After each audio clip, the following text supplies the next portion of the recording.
At 103 years old, Evelyn Mae Parker isn't just surviving. She is thriving as a living contradiction to modern geriatric wisdom.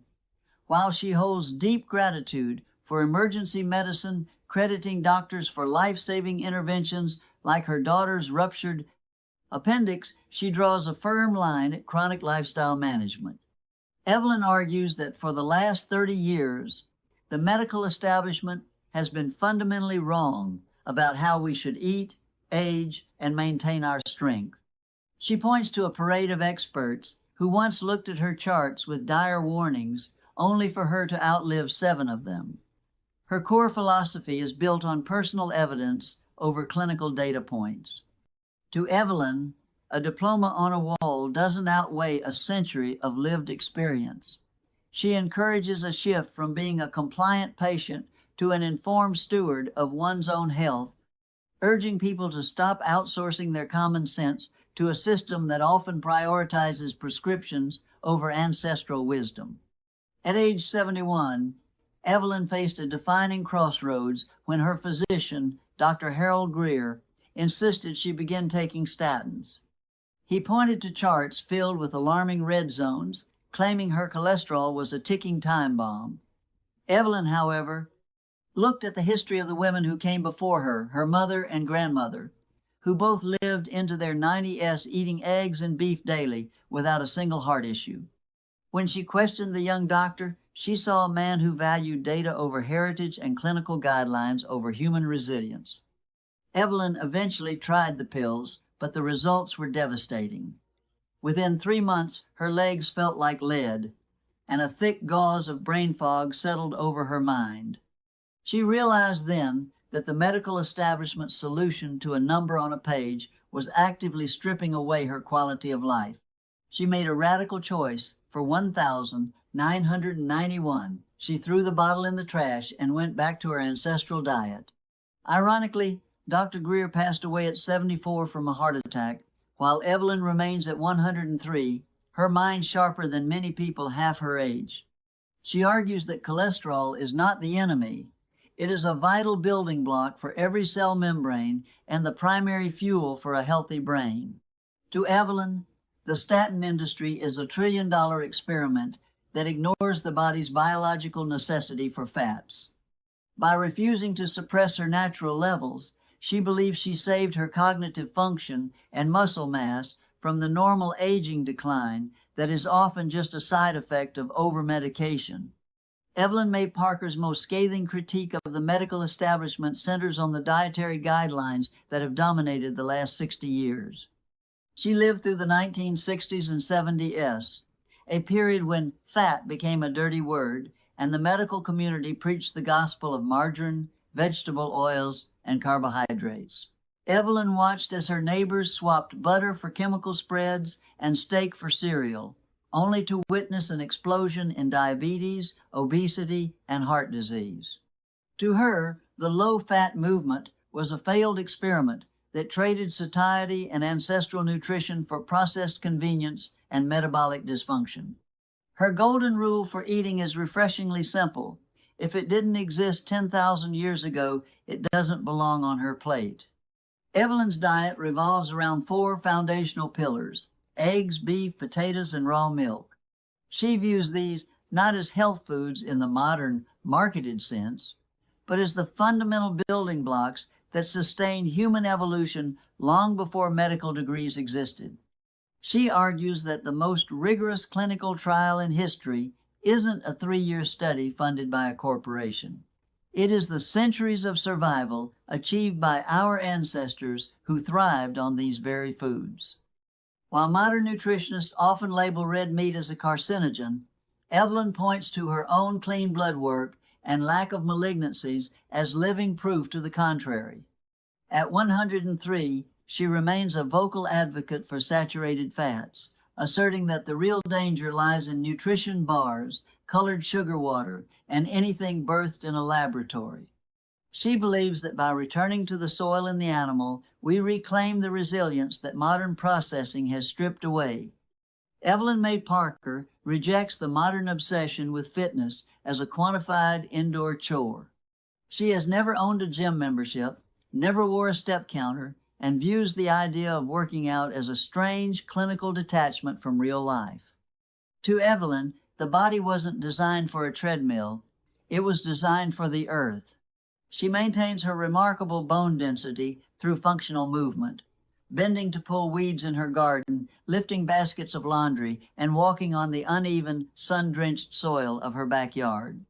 She argues that when we complicate exercise with apps and heart rate monitors, we lose the intuitive connection to our physical selves.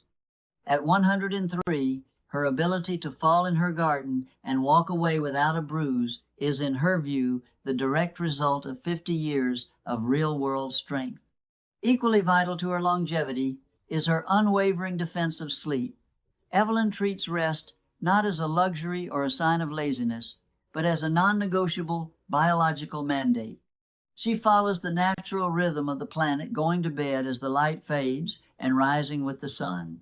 She speaks out against the hustle culture that praises sleep deprivation, calling it a form of slow-motion self-destruction. In her view, sleep is the brain's janitor, the time when memories are stored and the immune system is rebuilt. By refusing to fight her biology with blue screens, stimulants, or artificial alarms, she has allowed her body to repair itself for over a century. She often tells her younger neighbors that no doctor can prescribe what a deep, natural night's sleep provides for free. For Evelyn, staying sharp into her second century isn't a miracle. It's the logical outcome of honoring the circadian rhythms that have guided humanity since the dawn of time. Evelyn Mae Parker is adamant that you cannot simply eat your way to 103 years old. While her diet provides the physical bricks and mortar, she believes social connection is the mortar that holds the entire structure together. In a world increasingly defined by digital isolation and virtual friendships, Evelyn advocates for the raw, unfiltered presence of other human beings.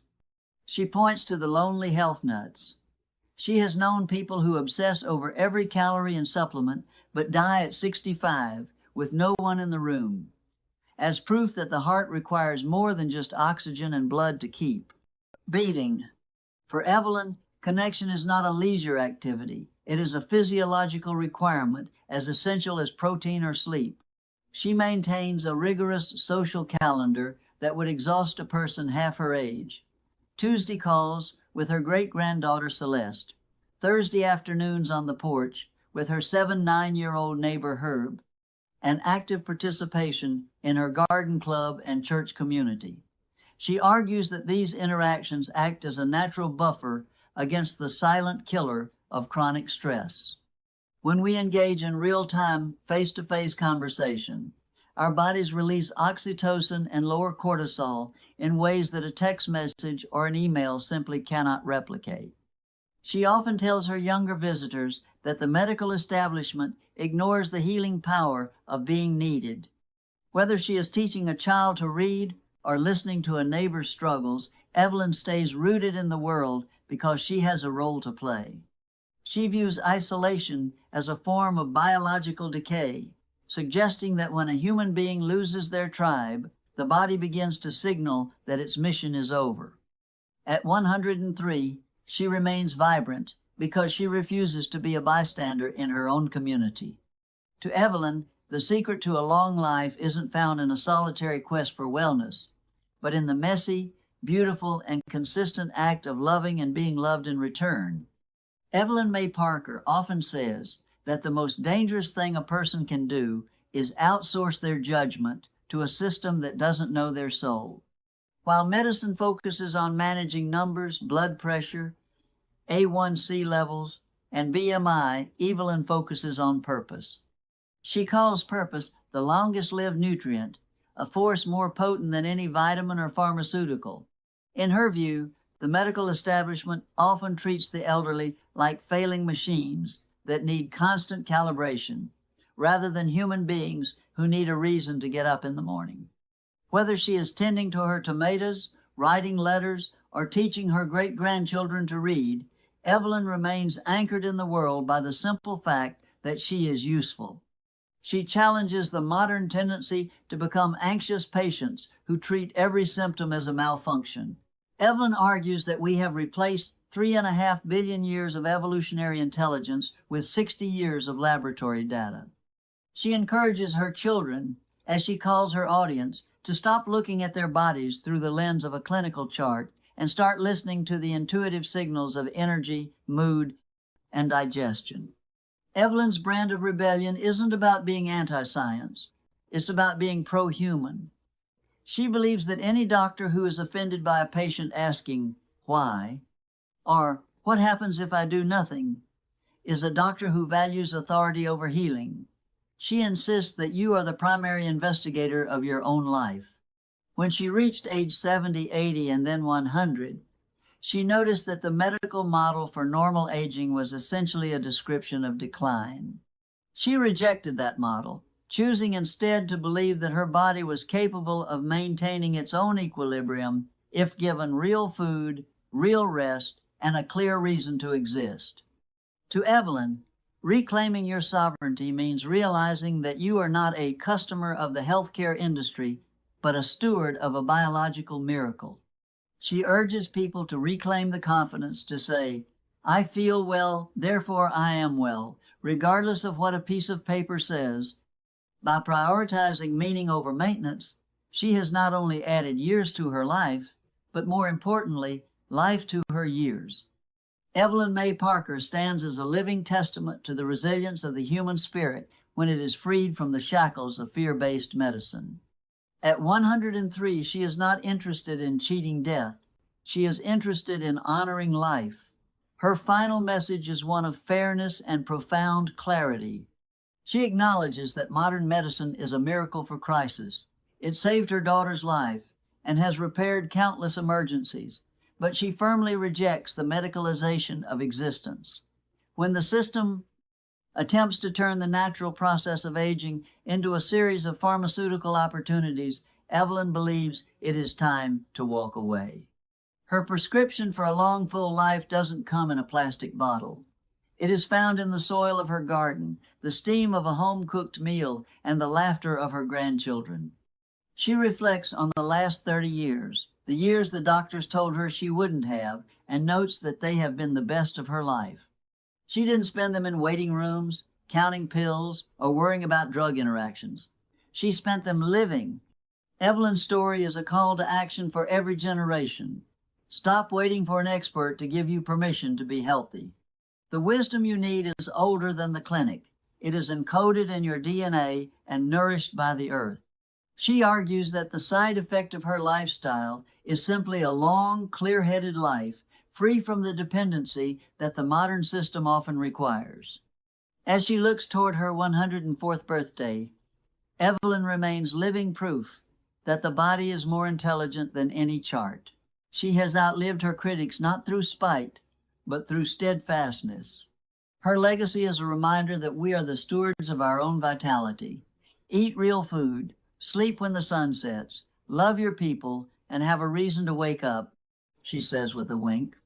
That's the whole secret. The rest is just noise.